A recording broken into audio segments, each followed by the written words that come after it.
지금은 아는 것이 힘이다. 시간입니다.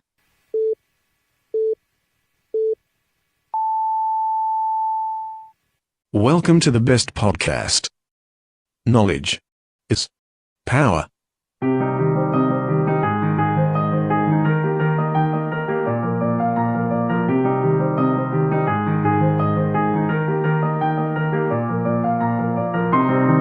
저희 아는 것입니다. 방송 중 최고의 청취수를 자랑하는 프로그램이죠. 우리나라 재벌들의 A부터 Z까지 파헤쳐보는 시간. 재벌 오너 일가들이 어떻게 재산을 일궜고 사업을 시작했고 인맥을 유지하고 또 재산과 경영권을 어떻게 승계했는지, 그리고 사회에 어떤 파장을 일으켰는지 등에 대해 알아보는 시간. 재벌 백과사전에 오신 걸 환영합니다.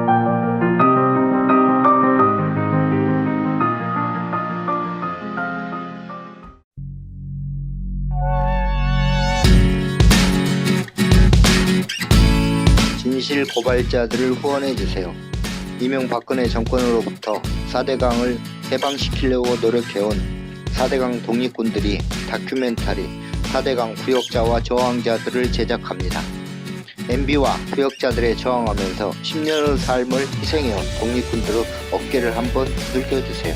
펀딩에 참여해서 오늘도 찬바람을 맞으며 죽어가는 강과 함께 아파하는 진실 고발자들을 응원해주세요. 4대강에 수장시킨 민주주의를 인양해주세요. 모든 후원자는 다큐멘터리 엔딩 크레딧에 이름을 기재합니다. 오마이뉴스 홈페이지에 접속해서 4대강 구역자와 저항자들 기사를 클릭하시고 좋은 기사 원고료 주기를 눌러주시면 됩니다. 4대강의 주인이 되어주세요.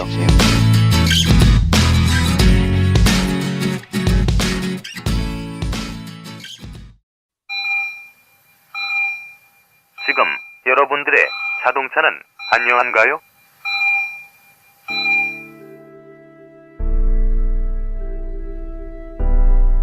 자동차는 편리한 교통수단이기 전에 나와 내 가족의 소중한 생명을 지켜주는 또 하나의 나입니다. 자동차 역시 우리들처럼 정기적인 건강관리가 필요하며 아플 경우 치료와 수술이 필요합니다. 나와 내 가족의 소중한 생명 지킴이 내 차의 모든 것을 이제 낭만카닥터 김사부와 상의하세요. 자동차의 돌담병원 북대전 모터스에 오시면 내 차의 모든 것이 편안합니다. 내 차를 위한 엑스레이, CT, MRI 등 최신 장비와 대한민국 최고의 자동차 엔지니어인 저 낭만 카닥터 김사부를 만나실 수 있습니다. 북대전 IC에서 테크노밸리 방향 언덕 위의 하얀 집, 정신병원 아닙니다. 이상 여러분들의 자동차 주치 낭만 카닥터 김사부였습니다.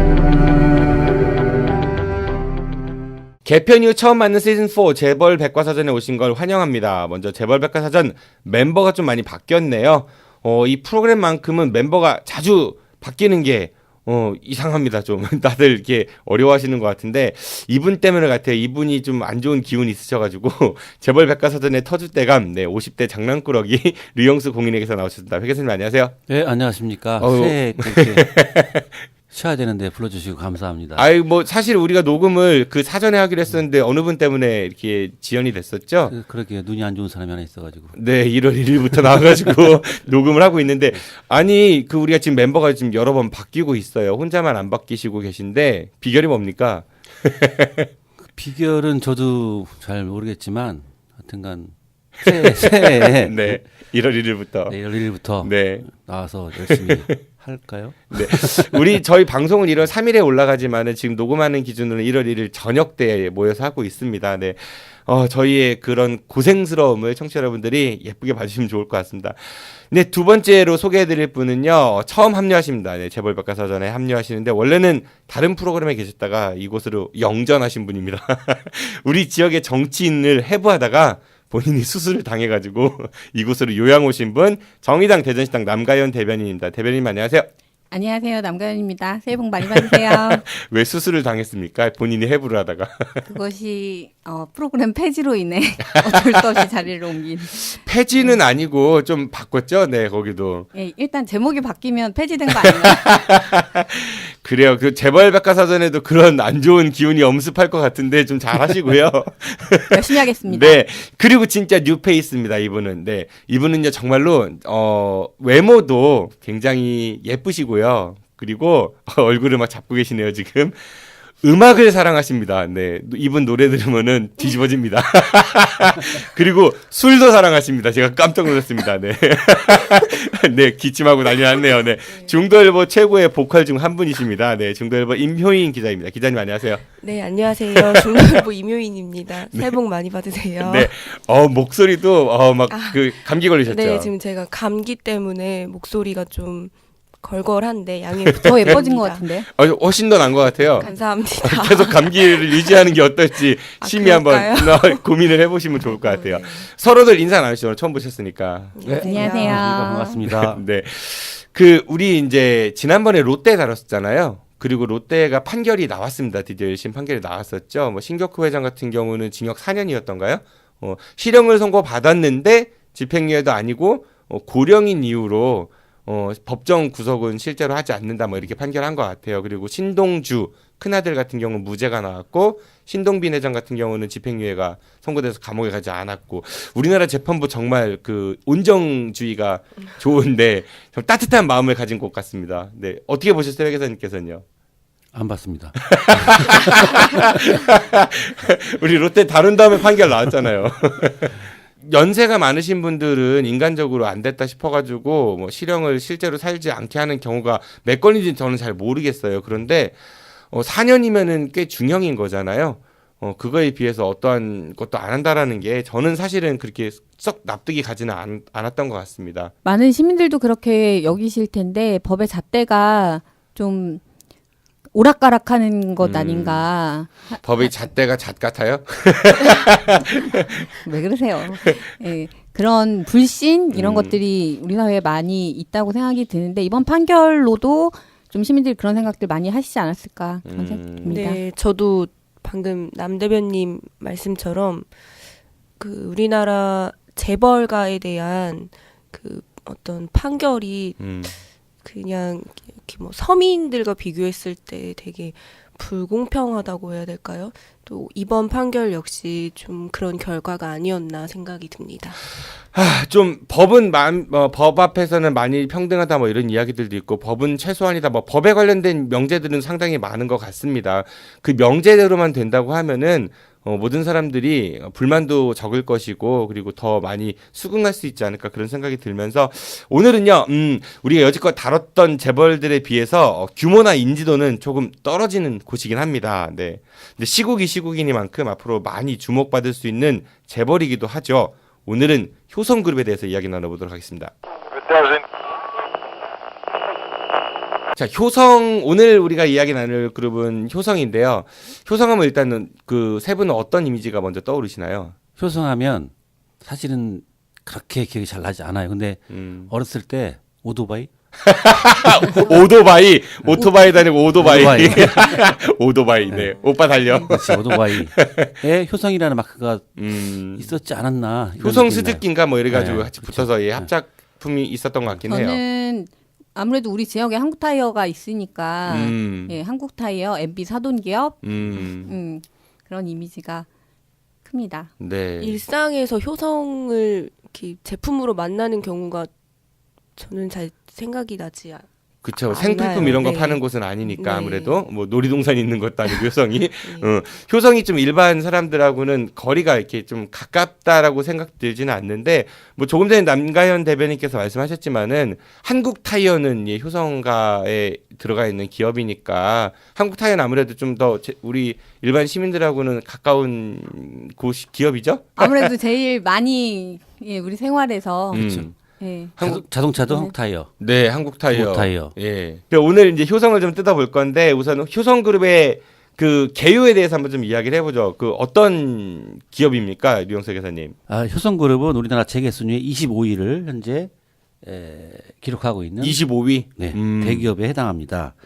자본금으로는 1,755억, 그다음에 매출액이 12조, 그다음에 영업이익이 1조, 순이익이 4,754억, 자산총액이 14조 원에 달하는 거대 그룹이라고 할 수 있습니다. 자본금이 1,700억 정도인데 자산 총액이 14조 원이면은 비교적 건실한 기업이라고 볼 수 있는 거죠. 그렇죠. 자산 총액은 사실은 부채 플러스 자본이니까 자본금은 또 그냥 자본. 예를 들어서 뭐 우리가 출자했다 할 때 그 자본금을 의미하기 때문에 부채가 많으면 많을수록 자산 총액도 많아지죠. 그렇긴 하겠네요. 근데 영업이익 1조고 순이익이 4,700억 네, 이러니까 건실한 기업에 그거를 해당합니다. 봤을 때는 순이익이 4,700억이면은 와, 예. 대단하죠. 네, 네. 그 회계사님은 순이익이 어떻게 되세요? 수익이 잘 몰라요. 네. 그다음에 이제 주요 주주로는 조현준 외 특수관계자가 37.44%, 그다음에 국민연금관리공단이 11.92%를 소유하고 있습니다. 나머지는 외부 주주들이고요. 조현준이라는 분은 아마 여기 효성그룹 지금 이제 대표를 맡는 분인 것 같고 그렇죠. 네. 특수관계인이라고 하면은 뭐 이거 뭐 무슨 말이에요, 이게 특수관계인은? 특수관계자라고 하면 친인척을 얘기를 합니다. 아버지 또는 뭐 그러니까 일가 뭐 이렇게 그렇죠, 일가. 네. 일가가 37% 약 40% 정도면 이 지분율 굉장히 높은 거 아니에요? 엄청나게 높은 거죠. 상장사가 이 대주주가 37.44%라는 거는 상당히 높은 지분율을 거의 자기 회사로 뭐 그렇죠. 봐도 네. 국민연금관리공단 여기도 들어가 있네요. 그렇죠. 삼성도 11.92%. 대주주로 있는데 그다음에 종업원이 7,657명. 이 정규직이겠죠? 그러겠죠. 정규직이겠죠. 예. 네.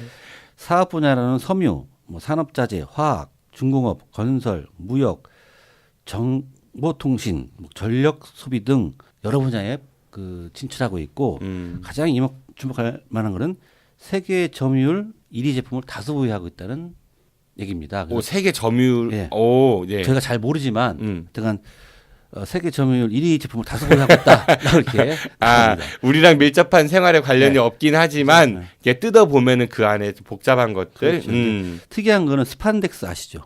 스판덱스. 스판 뭐 옷 그거 늘어나는 그렇죠. 그거 말씀하시는 거죠. 그게 이제 효성그룹이 세계 시장의 30%를 점유하고 있다고 얘기를 하고 오. 있습니다. 또 이게 투자 종목이다. 혹시 그 슈퍼맨 유니폼도 그러면 효성에서 스판이니까.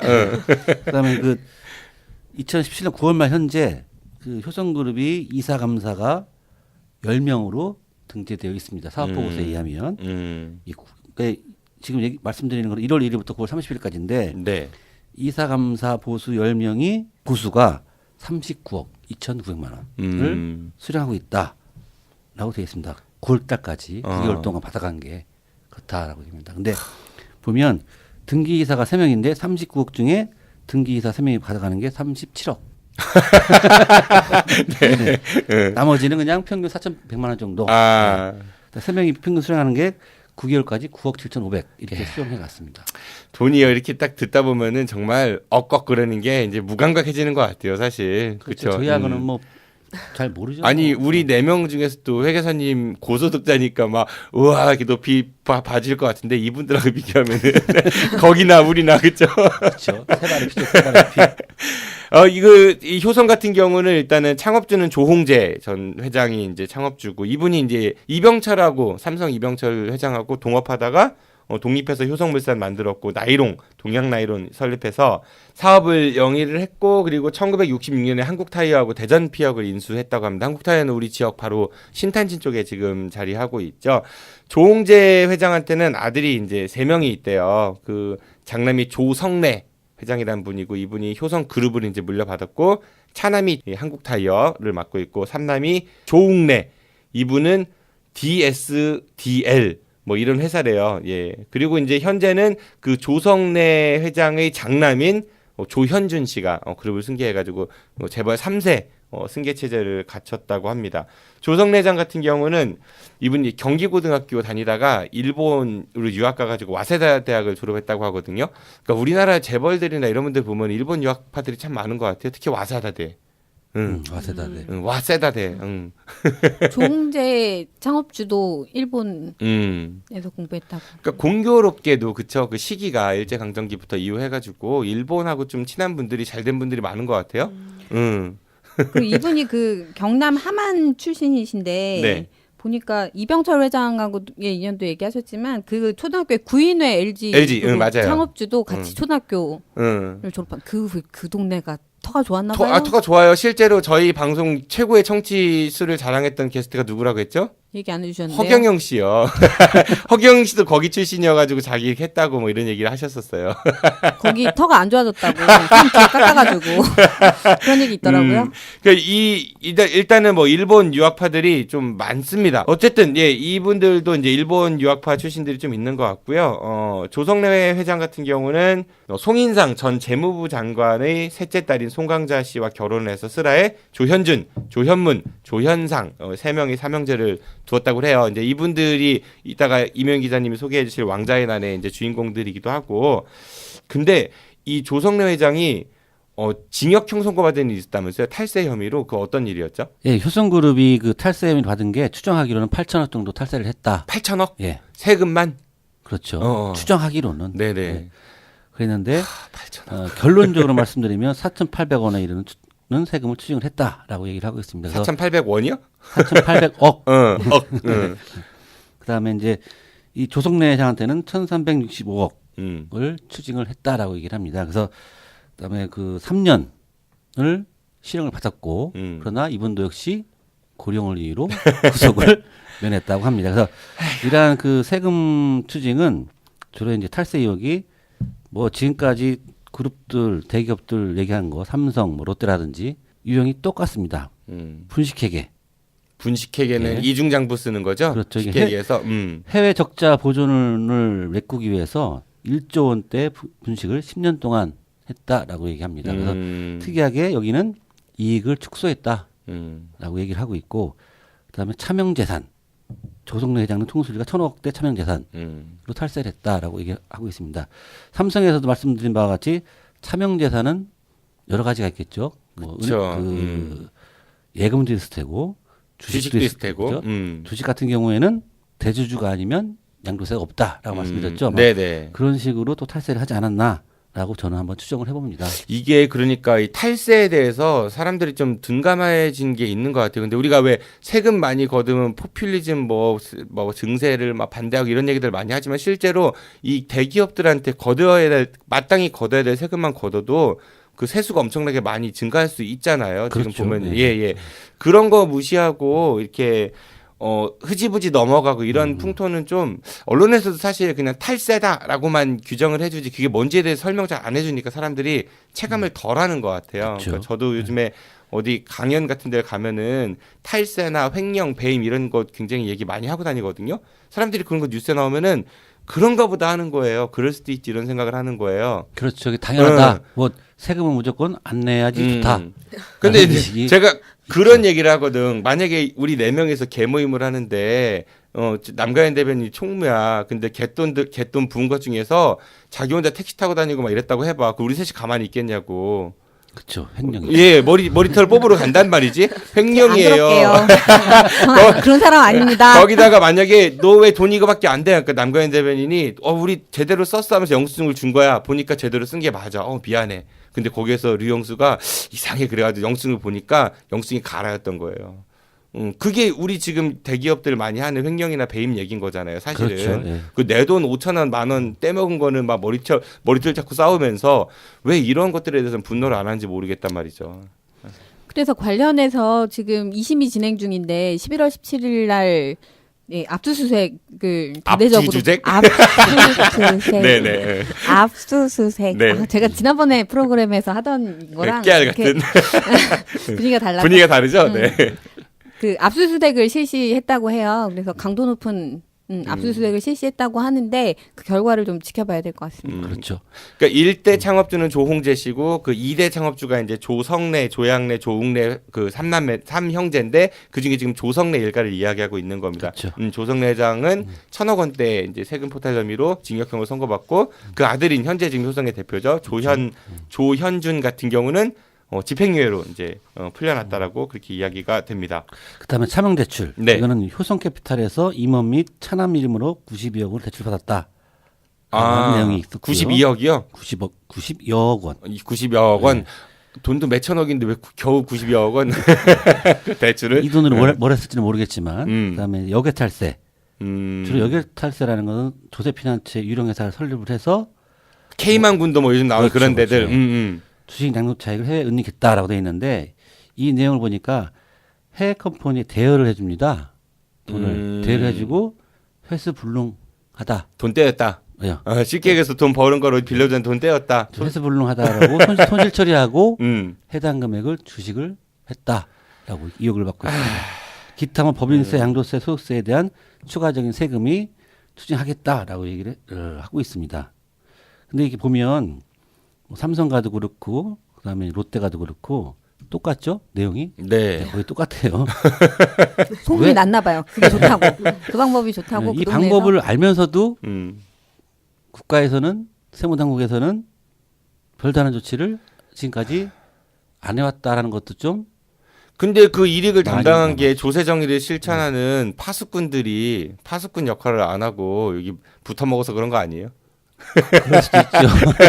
되게 네. 뭐 비자금을 영화 속에 이제 그런 분들 나오잖아요. 네. 비자금을 조성하고 뭐 이게 뭐 세금을 탈루하고 하는 것들이 왜 할까요? 근데 욕심, 뭐 개인적인 재산적 욕심 또는 비자금을 조성하는 이유는 정경유착. 그렇죠. 그런 것들 때문에 이런 것도 이루어지지 않나라고 해서 일단 기본적으로는 기업을 하시는 분들이 마인드, 경영 철학이 있어야 된다고 생각을 하고 그다음에 좀 더 앞으로는 좀 더 이런 일이 더 벌어질 수도 있죠. 그래서 뭐 정치, 경제 민주화가 반드시 이루어져야 된다. 저는 이렇게 생각을 합니다. 아, 점점 출마각으로 바뀌고 있어요. 류영생 의사님이 점점 출마의 생각이 있으세요? 정의당에서 이야기 한번 해보세요. 저 하면 나쁜 짓을 많이 해가지고.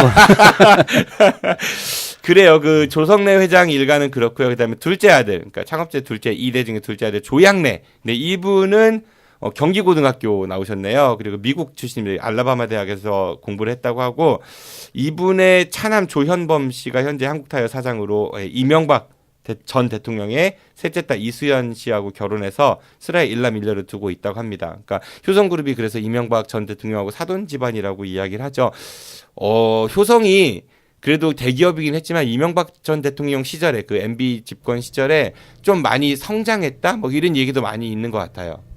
대표적인 MB 기업으로 분류되는 그런 기업이기도 하고요. 그래서 한국타이어가 이번에 인사를 단행하면서 그 두 아들의 지위를 변경하는 그런 일들이 있었는데 그 과정에서 그 여러 언론들이나 이런 데서 발표되는 것들로 봐도 한국타이어가 과연 3세 승계를 제대로 할 수 있을까? 지금 가지고 있는 그 여러 가지 그 위험성들 MB 기업이라고 찍혀서 예, 지금 뭐 내부 거래 이런 것들 드러나는 것들도 그렇고 그리고 오랫동안 문제됐던 산재 은폐 문제 이런 것들도 지금 수면 위로 드러나고 있어서 어려운 상황이다 이런 여러 언론 보도들이 많이 나오고 있습니다. 뭐 방금 전에 산재도 말씀하셨지만 한국 타이어 노동자분들이 이게 안 좋은 소식이 간혹 들리는 것 같아가지고 거기는 정말 좀 문제가 있지 않는가 저도 그런 생각은 들기도 하고 근데 한국 타이어 같은 경우도 이명박 정권 당시에 좀 기업이 많이 성장을 했나요?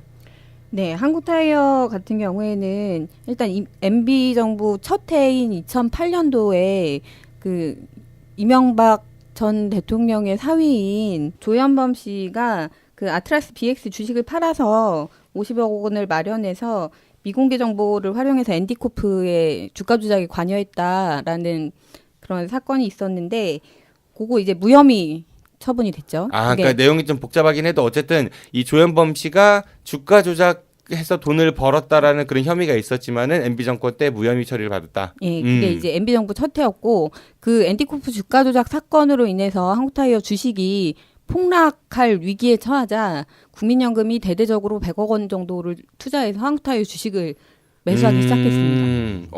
한국 타이어니까 그렇겠네요. 네, 뭐 예를 들어서 북한 타이어 그러면 안 했을 거 아니에요. 그래서 네. 국민연금이 한국타이어의 주가 방어에 동원된 게 아니냐, 예, 이런 의혹들도 있었고, 그래서 보유하게 된 한국타이어의 주식이 상당량 있었는데 이 한국타이어가 한국타이어 월드와이드 이름 어렵죠? 예, 한국타이어 월드와이드랑 인적 분할을 하게 됩니다. 그래서 지주회사로 그 한국타이어 월드 짧게 줄여서 네. 한국타이어 월드가 지주회사가 되는데 그 과정에서 아무런 그 소액주주들의 그 이익이 제대로 반영되지 않는데도 불구하고 아무런 의견도 내지 않고 거기에 동의를 그냥 하게 되는 결과를 가져오면서 그 기간 동안 한국타이어 총수 일가는 60% 이상의 수익을 가져가게 됩니다. 오. 이 재산을 60%나 불리는 거죠. 네. 수조 원을 가지고 있던 분들 2조 4천억 원 정도의 그 재산을 가지고 있었는데 그 기간 동안 60% 이상 증가한 4조 원대 이상으로 재산이 확 증가하게 됩니다. 이게 사조 하니까 별거 아닌 것 같잖아요. 그쵸? 이명 기자님. 네. 4조의 10%면 얼마예요? 4천억. 예, 4천억이죠. 그럼, 예. 그럼 4조의 1%면 얼마예요? 예. 400억이죠. 1%라면서. 그렇죠. 4조의 1%면 400억. 400억이죠. 10%가 4조에? 네. 4천억. 그럼 4조의 0.1%는 얼마예요? 40억이에요. 4조의 0.01%는 4억. 그러니까 이게 이렇게 범위를 좁혀가다 보면 이 돈이 얼마나 큰 돈인가를. 전 잘 계산이 안 돼요. 공 하나씩만 빼면 돼요. 예. 제가 지난번 프로그램을 할 때 폴리티션 애너토미라는 프로그램 했었는데 그때 대전의 구청장님들이 재산을 1년에 1억씩 그렇지. 증가시켜가지고 1년에 1억씩. 어떻게 이럴 수가 있느냐. 신공. 서민들은 돈을 어떻게 모으고 있는데 그래서 판공비를 1억 다 신공 쓰셨나? 이런 얘기 했는데 뭐 그런 얘기들이 있어요. 판공비를 쓰기 때문에 자기 돈 쓸 일이 없다. 월급은 다 저축하시고? 그거 불법이에요. 그것도 판공비는 행사 때만 써야지 본인 생활비로는 쓸 수가 없잖아요. 그렇죠. 예, 자금 유용이니까 그건 처벌받는 거일 테고.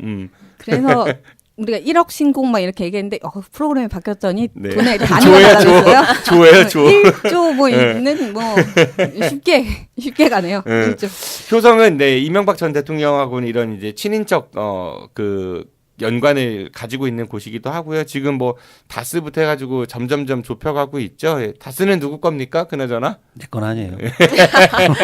제 것도 아닐걸요? 예, 이명 기자님 누구 건지 아세요? 오늘 방금까지 얘기를 했던 이름 중에 있는 것 같은데. 있는 것 같죠. 네. 그래요. 뭐 밝혀지겠죠. 조홍재 그 창업주의 둘째 아들입니다. 이번에 조성래 회장 일가, 그 한국타이 일가를 이야기를 했고 이제 셋째 아들이에요. 셋째 아들 조웅래라는 분인데 우리 지역에 이제 그 맥키스 컴퍼니라는 소주 회사의 조웅래가 아니고요. 욱래입니다. 기억 받침. 네. 조욱래. 같은 이름을 쓰시는 줄 알았네. 이분도 예전에 이제 뉴스타파에서 그 조세 회피처의 페이퍼 컴퍼니 설립했다는 의혹을 제기하기도 했어요. 이분 회사에 대해서도. 효성이요. 그리고 뜻이 샛별이래요. 뜻이요. 효성 뜻이 샛별이래요. 샛별. 샛별처럼 반짝반짝. 반짝반짝 탈색. 샛별이 기라성이거든요. 우리 왜 기라성 같이 뭐 등장한 뭐 이런 얘기 하잖아요. 그 일본 말입니다. 샛별. 그 안 쓰시는 게 좋고요. 기라성이라는 단어는 뭐 사업 분야에서 아까 이제 중화학 분야여가지고 좀 우리한테 좀 친숙하지가 않아요. 그죠? 롯데 같은 경우는 친숙한 거 많았잖아요. 그렇죠? 못 말리는 신짱 이런 거 짝퉁들 메로니아 뭐 이런 것들 많았는데 여긴 좀 어렵지만은 그나마 친숙한 분야가 이것도 MB랑 관련이 있나? 세빛선 사업단? 세빛섬? 예, 세빛둥둥섬 있었죠. 예, 오세훈 시장의 그 작품 중에서 세빛섬 사업단도 갖고 있다 하고요. 그다음에 더 클래스 효성, 이건 벤츠 수입차 있죠. 벤츠, 머세데스 벤츠 수입하는 딜러고요. 효성 토요타, 이건 자동차 토요타 딜러고. 그다음에 오토바이 수입하다가 바꾸셨나 봐요. 자동차로. 더 프리미엄 효성, 이건 렉서스 예 딜러라고 하고요. 또 FMK 이거는 마세라티하고 페라리 딜러랍니다. 그러니까 수입차 딜러를 상당히 많이 하는 것 같아요. 네, 다음 넘어갈게요. ATM 있던데요. ATM. 서민들에게 친숙한 ATM. 그 ATM이 아니에요. 아니에요? 그 ATM이 오토 텔러스 머신 해가지고 이제 왜 자동 그 입금 출금하는 그게 아니라. 이게 어려워요. 저도 이거 찾아봤는데 모르는 단어여가지고 Asynchronous Transfer Mode의 줄임말입니다. 여기서 ATM은 네 비동기 전송 모드래요. 세계 뭐 일이 하는데 네. 아세요, 배 기자님? 아니 아까 사업 분야에 전송 모드 있다고 했잖아요. 어려운 기업입니다. 예, 어려운 건 제껴놓고 쉬운 것만 가죠. 왕자의 난 아까 이야기했어요. 아까 우리 첫째 아들 조성래 회장의 아들 3명 조현준, 조현문, 조현상 3형제가 있습니다. 근데 여기도 싸움이 있었다고 하는데 그건 우리 이명 기자님께서 좀 소개해 주시죠. 네, 3형제 중에 둘째 형제인 조현문 전 부사장이 형과 아버지를 상대로 이제 고발을 하는 사건을 형제의 난이라고 하는데요. 뭐 아실 만한 대기업에서 이런 형제의 난이 많이 벌어지는 왕자의 난. 왕자의 난. 네, 왕자의 난이 일어나는데 음. 효성에서도 역시 이런 일이 있었습니다. 이 워딩도 참 마음에 안 들어. 무슨 왕자는 무슨 왕자야, 그치? 자기들이 왕은 아닐 텐데. 그냥 그렇게 불러. 네, 네. 그 조현문 전 부사장은 좀 삼형제 중에 좀 약간 남다른 데가 있었던 아들인데요. 이제 미국 하버드대를 나와서 이제 미국에서 변호사 생활을 하다가 1999년에 효성 전략본부 팀장으로 입사를 했습니다.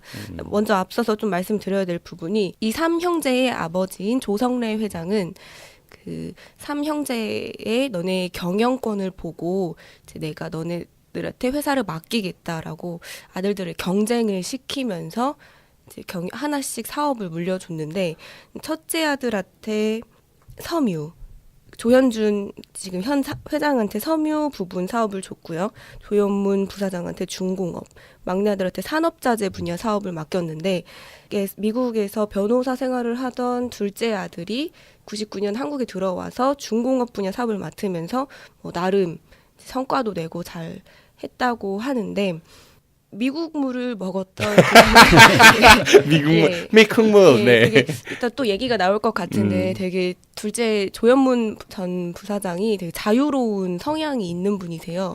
그러다 보니까 그 조직 문화에 대해서 좀 부정적인 것도 있었고. 그러니까 이게 그 아버지가 삼형제한테 똑같이 이제 기회를 주고 경쟁에서 제일 이긴 놈한테 물려주겠다라고 해서 경쟁이 됐는데 둘째 아들 같은 이 조현문 씨 같은 경우는 하버드 로스쿨 출신에 그쵸, 약간 자유분방하고 뭐 그렇다고 하는 거예요. 무한궤도 맞아요. 신해철하고 같이 무한궤도에서 그 건반 신디사이저인가 그거에 연주한 멤버기도 하고. 예, 이제 그러다가 이제 경영을 두고 아버지와 형을 고발을 하는 사건이 있었습니다. 그런 얘기 있더라고요. 그러니까 미국에서 공부하면서 이제 미국 기업 같은 경우 우리나라처럼 좀 이렇게 뭐라고 해야 되죠? 정경유착 이런 게 심하거나 그렇진 않잖아요. 그 상대적으로는 그런 걸 보고 무슨 회사가 대기업이래. 그렇죠. 그래서 거기에 반발을 하고 그래서 사이가 좀 멀어졌다 이런 얘기인 거죠. 네네. 효성이라는 기업이 약간 폐쇄된 그리고 되게 경직된 조직이라는 얘기가 있더라고요. 그러다 보니까 좀 더 그런 이 사건이 벌어지지 않았나 하는 생각이 있는데 그러면서 당시에 2014년에 횡령과 배임 혐의로 검찰에 고발을 했고 본인은 이제 회사를 떠나서 지금 있는 상황입니다. 근데 이게 또 얘기 들어보니까 조현문 씨가 그 아버지하고 그 형제들을 좀 엿먹인 게 갖고 있던 주식을 다 팔았다고 하더라고요. 네, 맞습니다. 네. 그러다 보니까 이제 그 일가의 경영권이 좀 이렇게 그 심각한 위기가 초래될 수 있어가지고 그걸 다시 걷어들이는데 엄청난 돈을 쓸 수밖에 없었다 뭐 이런 얘기도 있었던 것 같고. 예, 그렇습니다. 또 한 가지 말씀드릴 거는 이 과정에서 그 지지난해죠. 그 국정농단의 우병우 전 민정수석 개입을 했다는 얘기가 또 나오는데요. 그 당시에 조현문 둘째 그 전 부사장이 고발을 하는 당시에 우병우 전 민정수석이 이 고발을 주도했다라는 의혹이 좀 강력하게 제기가 되고 있습니다. 지난 2016년 박근혜 최순실 게이트 국정농단 국정조사 당시 더불어민주당 박영선 의원은 우 전 수석에게 조 전 부사장이 2억 원의 수임료를 받지 않았냐는 의혹을 제기하기도 했는데 우 전 수석은 당시 그런 내용을 법조윤리협의회에 제출하지 않았다라는 의혹도 제기되면서 좀 더 강력하게 우 전 수석이 이 고발에 관여했다라는 의혹이 제기되고 있습니다. 그러니까 우병우 전 수석이 이 사건을 담당을 했고 2억 정도를 받았다고 하는데 그 관련한 자료도 내지 않고 어떠한 뭐 입장 표명도 하지 않고 있다 뭐 그런 얘기로 들리는 것 같고요.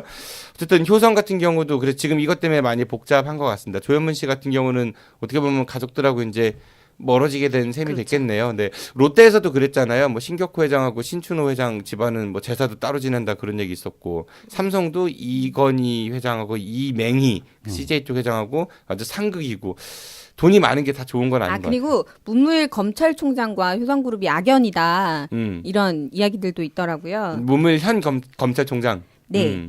현 검찰총장인 문무일 총장이 특수일부 부장검사로 재직 중이던 2008년에 효성그룹의 비자금 사건을 담당하고 있었는데 이 비자금 사건을 마무리 짓지 못하고 수원지검으로 발령이 납니다. 영화에서 많이 나오잖아요. 이런 거. 좀 뭔가 네. 있는 것 같죠. 아니 뭐 느낌이 오잖아요? 우연이겠죠. 네, 뭐 제 네. 생각은 아닙니다. 네. 그래서 이 사건이 미뤄지다가 2008년 9월에 들어서야 임원 소환 등에 들어갔지만 결국 임원들을 기소하는 선에서 수사가 마무리됐고요. 2008년이면 또 MB 정부 첫 해 아닙니까? 예, 그랬던 악연이 문무일 총장과 있다. 심상치 않다. 이런 심상치 여론이 않다. 여론이 있고요. 김상조 공정거래위원장의 첫 타겟이 효성그룹이 됐다라는 미스터 피자 아니에요? 미스터 피자는 규모가 다르니까 사이즈가 다르잖아요. 아, 네. 예, 그런 얘기가 있는데요. 공정거래위원회가 효성그룹 그 조성래 명예회장과 조현준 회장이 계열사를 동원해서 사익을 챙겼다 이런 혐의로 검찰에 고발하기로 방침을 정했다고 합니다. 그러니까 아버지 아들 회사에 그 그룹이 이제 지원을 해가지고 그 사익을 챙겼다 뭐 이런 얘기인 거죠? 예. 재벌 총수에 대해서 공정위가 사익 편취 혐의로 검찰에 고발하는 첫 사례가 될 걸로 보이는데요. 효성투자개발이라는 회사가 있는데 이 회사가 경영난을 겪고 있던 계열사 갤럭시아 일렉트로닉스 이름 어렵습니다. 갤럭시아 일렉트로닉스. 네, 안 어려운데. LED를 네. 용어가 짧아가지고 LED를 만드는 회사라고 그래요. 이 회사가 조현준 회장이 지분을 62.78% 정도 가지고 있는 장악하고 있는 그런 회사인데 적자가 굉장히 누적됐습니다. 적자를 계속 보고 있던 회사였고 자금난을 타개하기 위해서 전환사채 250억을 발행하는 과정에서 효성투자개발이 296억 원 상당의 토지와 건물을 담보로 제공해서 적자 기업임에도 불구하고 채권을 팔 수 있었다라는 겁니다. 그래서 많이 들어본 얘기 같아요, 이것도요. 전환사채 설명. 네, 아니 뭐 삼성 같은 것도 그랬지만은 예를 들어 어디 뭐 기업 하나 이삼성인가 이재용 회장 같은 경우도 전에 이삼성인가 그거 운영했다가 적자 투성이었는데 그룹 계열사에서 다 그거 메꿔주고 그래서 이재용 회장은 손실 안 보고 나오는 뭐 이런 패턴하고 좀 유사한 것 같은데 그런 거를 이제 공정위에서 이번에 첫 타겟을 잡았다 이런 얘기인 거죠? 예, 효성그룹 관계자는 정상적인 투자였다 소명할 수 있다 이렇게 밝히고 있긴 한데 김상조의 날선 칼날이 지금 효성을 향하고 있습니다. 또 요건과 또 별개로 효성 조현준 회장에 대한 검찰 수사도 진행되고 있는데요. 참여연대가 지난해 7월 조 회장을 특정범죄가중처벌법상 배임 혐의로 고발했습니다. 배임은 회사에 손해를 끼친 혐의. 네. 예. 2010년에서 12년 효성 사내이사였던 조 회장과 조성래 명예회장, 조현문 전 부사장 등 5명이 당시 조 회장이 지분을 보유한 부실 관계사 갤럭시아 포토닉스에 갤럭시아 일렉트로닉스 갤럭시아 포토닉스 이번인데 시험 문제 내면 좋겠다. 짝짓기 올바로 짝지어진 것은 효성 자금 700원을 부당하게 700원? 죄송합니다. 700억 원을 부당하게 지원해 회사에 손해를 끼쳤다는 게 주 내용인데요. 그 발광 다이오드 제조사인 갤럭시아 포토닉스는 LED 불황이 계속되면서 2009년 이후에 계속 영업 손실을 기록을 했는데요.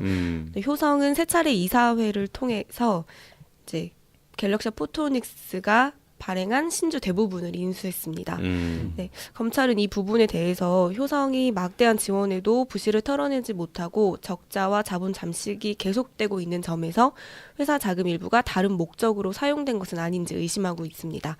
이에 당시 의사결정에 관여한 효성 관계자들을 소환 조사하는 방안을 검토 중입니다. 이게 좀 비슷한 것 같네요. 그러니까 좀 이 효성 그룹 일가가 갖고 있는 어떤 부실한 회사를 기업 그 그룹 자체가 지원함으로써 그룹 자체의 손실도 가게 되고 또 반대로 기업 그 그룹 그 재벌 일가들이 그 떠안아야 될 손실이 없어짐으로써 아니면 최소화됨으로써 아니면 오히려 돈을 더 벌게 됨으로써 그 그룹의 주주들의 막대한 피해를 끼친 거는 자명한 사실처럼 보이긴 하네요. 대기업 집단들에서 발생하는 내부 거래, 일감 몰아주기, 뭐 자사주 마법 이런 것들은 공통적으로 나타나고 있는 것 같고요. 공정거래법 개정안이 통과되면서 규제 대상이 10조 원에서 5조 원으로 그 대상이 확대됐습니다. 그러니까 예전에는 10조 원 이상만 이제 공정거래위원회에서 이렇게 대기업 집단 이런 식으로 해서 주목을 했는데 그 기준을 조금 완화함으로써 뭐 준대기업 뭐 이런 얘기도 있는 것 같고 5조 원인데 네이버도 그래서 5조 거기 원. 들어간다는 얘기 있었고 네. 5조 원 이상의 기업 대상으로 변경되면서 오늘 말씀드리는 한국타이어 자산총액이 9조 4천억 원 정도 되고 있어서 여기도 요 대상에 포함될 것으로 보입니다. 와. 한국타이어도 신양 관광개발, 엠프론티어, 뭐 K 테크놀로지 뭐 이런 아주 어려운 네. 이름들의 회사들이 그 지금 두 아들 한국타이어의 두 아들들 조현범 사장과 조현식 총괄 부회장 게 소유로 되어 있는데 여기서도 굉장히 일감 몰아주기 어떤 회사는 100% 이렇게 되는데도 80% 이상 되는 일감 몰아주기로 성장하고 있는 회사들이 있어서 여기도 공정위에서 눈 크게 뜨고 보고 있지 않을까 싶습니다. 저는 좀 짜잔한 거 하나 말씀드리면 효성 로고가 옛날에 축협하고 한번 싸움 난 적이 있었어요. 그 황소 대가리처럼 생긴 거 기억하시는지 모르겠어요? 효성 로고랑 그 축협 로고랑 거의 비슷하게 생겼거든요. 둘이 이제 소송을 붙었었는데 결국은 효성 측이 그 졌습니다. 네. 효성 측이 졌습니다. 그런데 축협이 농협으로 흡수통합되면서 그냥 흐지부지가 돼가지고 분쟁이 자연스럽게 종결됐다는. 그러니까 농협은 또 졌다는 표현은 좀 그렇고 당시에 금융과 관계된 축협이 하고 있는 업종들에 대해서는 그렇죠, 네. 진출하지 못한다. 축협이 금융 쪽이니까. 라고 했었는데 축협이 농협이 되었잖아요. 예, 근데 농협이 또 그 이명박 정권 당시에 좀 여러 이야기들이 있었죠. 그 농협 회장님께서도 유명하신 분이시고. 동지상고 같은 멤버시고 농협은 다음 디도스 사람 위에 사람 없고 사람 밑에 사람 없다. 인권은 모든 것들 중 최우선 가치이다. 이상재 국장의 Heal the world. Heal the world. Heal the world.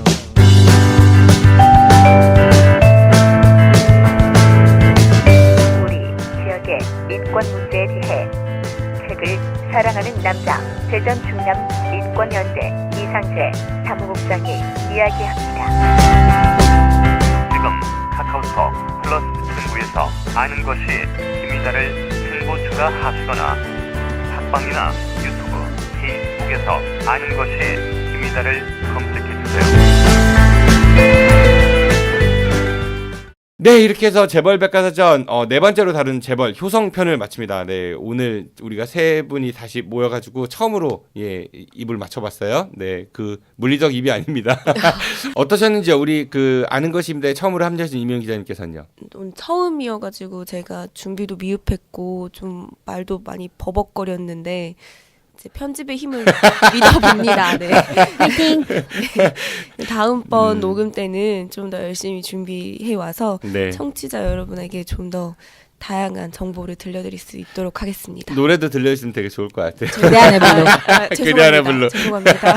우리 이미래 남가연 대변인께서는 어떠셨어요? 이제 영전하셨는데. 영전한 거 맞습니다.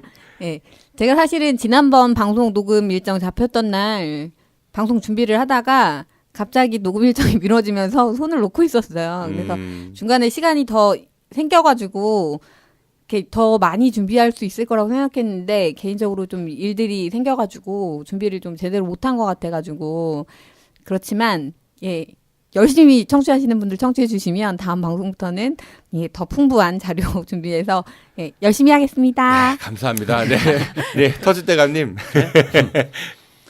전 이번이 몇 번째죠? 네 번째 기업입니다. 네 번째 기업인데 항상 내용이 똑같죠. 다음에 어디 한다고요? 다음번에요. 네, 잠시 뒤에 말씀드릴게요. 그 기업도 똑같을 것 같아요. 하여튼간 항상 뭐 재벌 기업들을 얘기를 하면서 느끼는 거는 좀 너무 이 경영진들이 임무 태만 그다음에 이제 경영 철학의 부재 뭐 이런 것들이 좀 많이 대두되는 것 같아서 크게 보면 전반적인 사회 문화가 재벌 위주로 흘러가면서 일반 소시민들도 그런 경향으로 흘러가는 거 있지 않나라는 생각도 한번 해봅니다. 그래서 이제 저희가 가장 큰 문제가 이제 애들이잖아요. 그죠? 저희 아들도 어제 새벽 6시에 들어가서 네.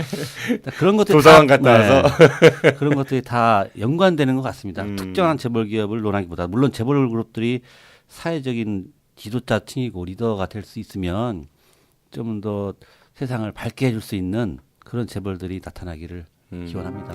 알겠습니다. 팟캐스트 아는 것입니다에서 마련하는 재벌백과사전. 네, 다음 시간에 정말 이 재벌은요 사건 사고가 어디보다도 많은 곳입니다. 네, 여기는 이륙하려는 비행기도 세우고요. 30억 원의 그 회사 돈으로 집 인테리어도 했다고 하는, 그리고 또 세계 4위의 해운사도 한 방에 이렇게 시원하게 날려버리기도 한 한진그룹에 대해서 이야기 나눠보도록 하겠습니다. 오늘 세 분 고생 많으셨고요. 예, 다음 방송도 뵙겠습니다. 안녕히 가십시오. 고맙습니다. 고맙습니다. 내일은 우리 지역의 인권에 대해서 이야기해보는 시간이죠. 대전 충남 인권연대 이상재 사무국장과 함께하는 힐더월드가 여러분들 찾아갈 예정입니다. 내일도 많은 청취 부탁드리겠습니다. 지금까지 진행의 정진호였습니다. 청취해서 고맙습니다. 안녕히 계십시오. I'll be back.